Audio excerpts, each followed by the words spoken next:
మహిళలను కోటీశ్వరులను చేయటమే లక్ష్యమన్నారు తెలంగాణ మంత్రి సీతక్క. ఇందిరా మహిళా శక్తి పథకం కింద మహిళా సంఘం సభ్యులకు మంత్రి సీతక్క చీరలను పంపిణీ చేశారు. నాడు మహిళలు వంటింటికి మాత్రమే పరిమితం అయ్యేవారని నేడు మహిళలు అన్ని రంగాల్లో రాణిస్తున్నారన్నారు సీతక్క. మహిళా సంఘాల ఆర్థిక బలోపేతానికి తెలంగాణ ప్రభుత్వం కృషి చేస్తుందని తెలిపారు. వెనుకబడ్డ జిల్లా, పేదరికం ఉన్న జిల్లా, అనేక మారుమూల అటవీ గ్రామాలు ఉన్నటువంటి జిల్లా. అక్కడ పౌష్టికార లోపం కూడా చిన్న పిల్లలలో ఎక్కువ ఉన్నది. దీంతో ఈరోజు పైలట్ ప్రాజెక్ట్ కింద మరి మిల్క్ అందించడం జరుగుతుంది అంగన్వాడీ సెంటర్లలో. ఇక్కడ ప్రయోగాన్ని రాష్ట్ర వ్యాప్తంగా కూడా తొందరలోనే విస్తరింపజేస్తాం.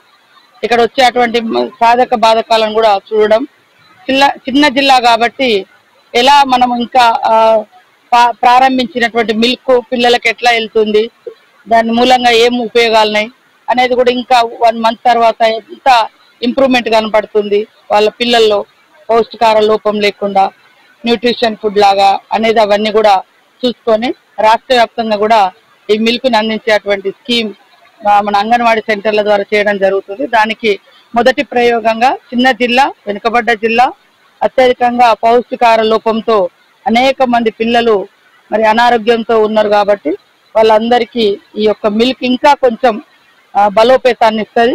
మన ఫుడ్లో కూడా చేంజ్ చేసి తీసుకొచ్చినాం. ఎగ్తో పాటు ఎగ్ బిర్యానీ కానీ, కిచిడి లాంటివి ఇవన్నీ కూడా తీసుకొస్తున్నాము.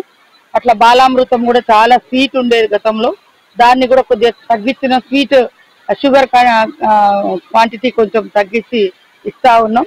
దీన్ని చూసి ఇంకా పిల్లలలో ఏం మార్పు వస్తుందని ఆ కేస్ కిట్ లాగా ఒక్కొక్కరి డాటా తీసుకొని దానికి అనుగుణంగా పెంచుతాం.